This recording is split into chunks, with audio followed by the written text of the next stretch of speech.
¿Qué entendemos por discriminación? Entendemos por discriminación el conjunto de prácticas informales o institucionalizadas que niegan el trato igualitario o producen resultados desiguales para ciertos grupos sociales y que tienen como consecuencia la privación o el menoscabo en el acceso de los derechos y la reproducción de la desigualdad social. Este énfasis implica desplazar la atención desde los estereotipos y los prejuicios hacia las conductas y los comportamientos. Vista conceptual, es evidente que existe una relación entre los estereotipos, los prejuicios y las prácticas discriminatorias. Aunque los prejuicios entre grupos sociales son comunes, estos pueden o no traducirse en prácticas o tratos discriminatorios. Como señala Giddens, las personas pueden tener prejuicios que no influyen en sus comportamientos o prácticas, y del mismo modo, las prácticas discriminatorias no necesariamente tienen como fundamento directo los prejuicios. En este caso, las actitudes prejuiciosas influyen sobre la discriminación, pero de una forma indirecta. Es claro entonces que no necesariamente existe una asociación unívoca entre los prejuicios y las prácticas discriminatorias. Por último, desde una perspectiva de política pública, orientar la definición de la discriminación al ámbito de las prácticas permite concentrarse en acciones para combatir las conductas personales y grupales, así como las normativas y los diseños institucionales discriminatorios que inhiben el ejercicio de los derechos e incrementan la desigualdad social.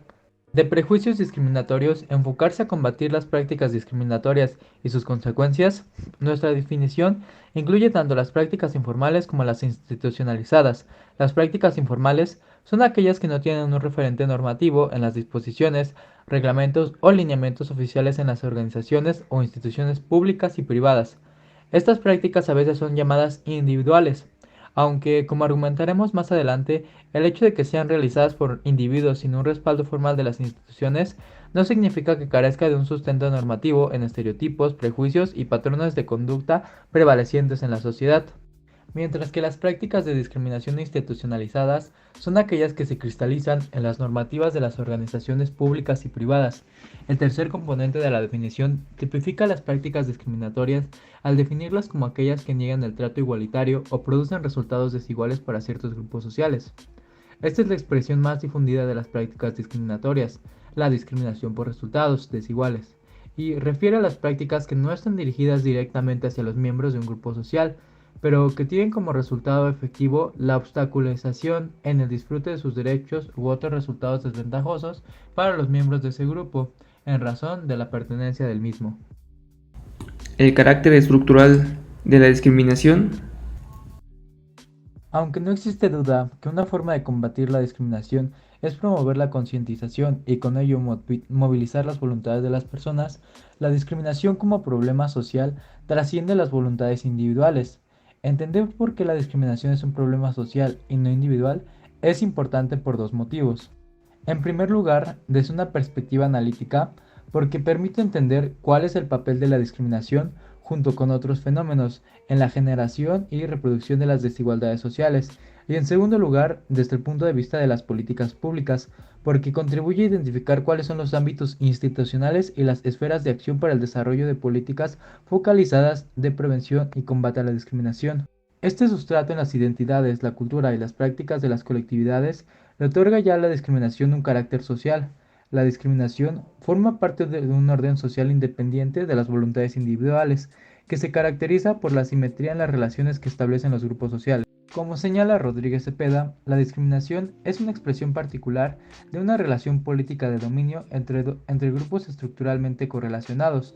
Las prácticas de discriminación son entonces parte del ejercicio del poder en el cual los intereses por preservar los privilegios y posiciones de ciertos grupos juegan un papel tan importante como las motivaciones o las creencias que fundamentan sus prácticas discriminatorias.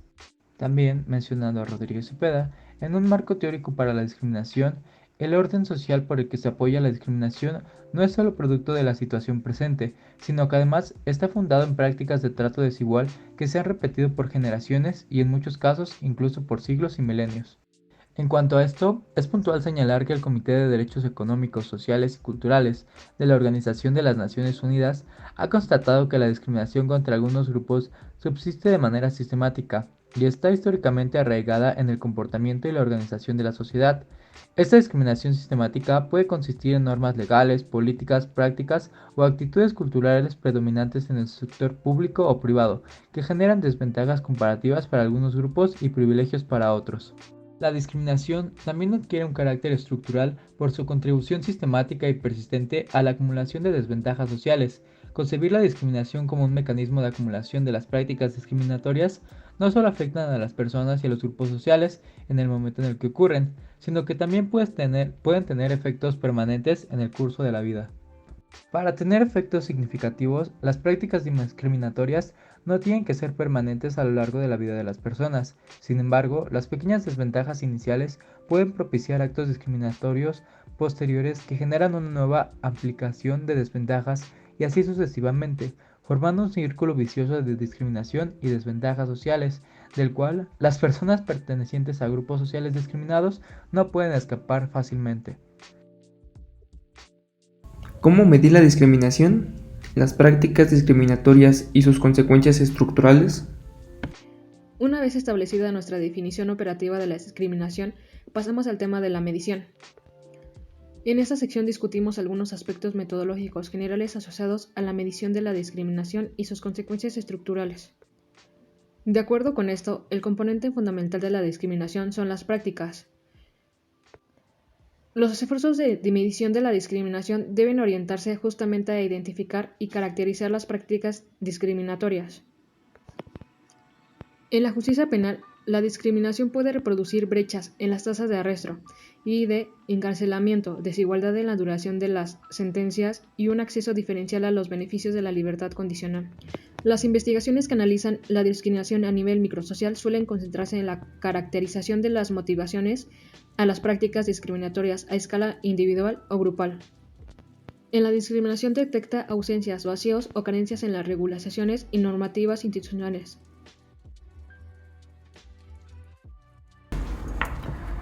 La discriminación indígena, el insulto, malos tratos, negación de su existencia, en otras palabras, xenofobia, o sea, el rechazo al extranjero. La expresión gestal, los gestos faciales como ceño fruncido, cara de mal humor, gesto de incomodidad, eso denomina las primeras señales de discriminación. La mirada puede ser planeada o accidental, expresan lo que sienten, piensan o creen del otro.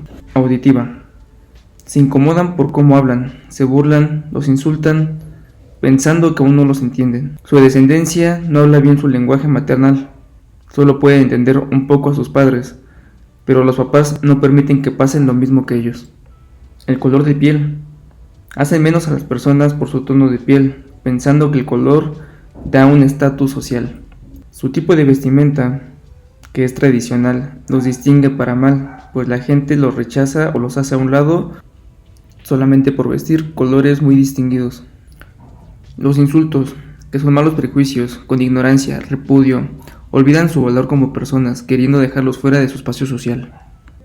En la violencia física, antes eran tratados como esclavos, los escondían y despreciaban. También los asaltan pensando que su ignorancia no les va a permitir que sean juzgados. También son acusados que son violentos e ignorantes, que se dejan llevar por sus impulsos. La ignorancia como sociedad nos ciega y nos hace perder día a día nuestras verdaderas raíces y descendencia. Pareciese que nos educaran los extranjeros y sentimos que provenimos de ellos, y solo haciendo menos a nuestra gente pensamos estar a la altura de los extranjeros. Por eso es importante educar nuestras reacciones faciales, nuestra boca, nuestra mirada y acciones, pero más importante educar nuestro intelecto y corazón. Adolescentes y discriminación. El estatus social es el factor principal en la discriminación entre adolescentes.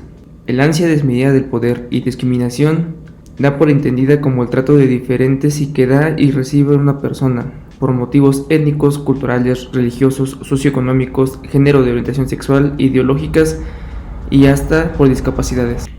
Todos somos iguales pero distintos. Las personas que discriminan tienen una visión distorsionada del ser humano. Se atribuyen características que los hacen sentir superiores. Esto proviene al desconocimiento o factores de su niñez, que los lleva al desprecio o miedo a la diferencia. Un claro ejemplo de discriminación social es el genocidio judío en la Segunda Guerra Mundial, o la conquista, esclavitud y adoctrinamiento de América, también la colonización de África. En nuestra juventud, los estereotipos que nos venden los medios de comunicación esconden los prejuicios. Es un rostro falso de la perfección. Nos disfrazamos de un humor, pero detrás existe el odio y la poca tolerancia. Si queremos construir un mundo mejor para todos, tenemos que entender que todos tenemos el derecho a ser diferentes. Las similitudes nos acercan, pero las diferencias nos enriquecen. Discriminar a alguien por cualquier razón es absurdo, y discriminar a otro por una enfermedad es realmente miserable. Pero aún si este tiene un rechazo y se convierte en intolerancia, esto se llega a transformar en violencia. ¿Y por qué hacernos menos si todos venimos del mismo lado? ¿Por qué creer que somos superiores y que existe la inferioridad social? Todo esto es producto tan solo de nuestra ignorancia y la incapacidad de querer investigar más sobre nuestros alrededores y culturas. En Estados Unidos, los latinos sienten esta amenaza de discriminación, puesto que son de desconfianza. Piensan que les van a robar, que los van a violentar o que los van a invadir. Pero la violencia y discriminación entre latinos tiene más prejuicio, poca tolerancia, más extensa y poco apenada ante la ley que en otros países. No entiendo por qué. Existen cadenas que nosotros atamos a nuestra vida: trabajo, diversión, dinero, placeres, olvidándonos de lo que verdaderamente es importante. Cuando somos adolescentes, vivimos en un ambiente donde solo nosotros importamos y solo queremos ser el centro de atención, haciendo cosas que muchas veces no comprendemos. El tiempo y atención son regalos invaluables. La comparación de vida entre los adolescentes y la diferencia de oportunidades que tiene cada uno puede ocasionar celos, enojo, rencor y bullying. Todos necesitamos apoyo y esa fuerza que nos impulse a seguir adelante.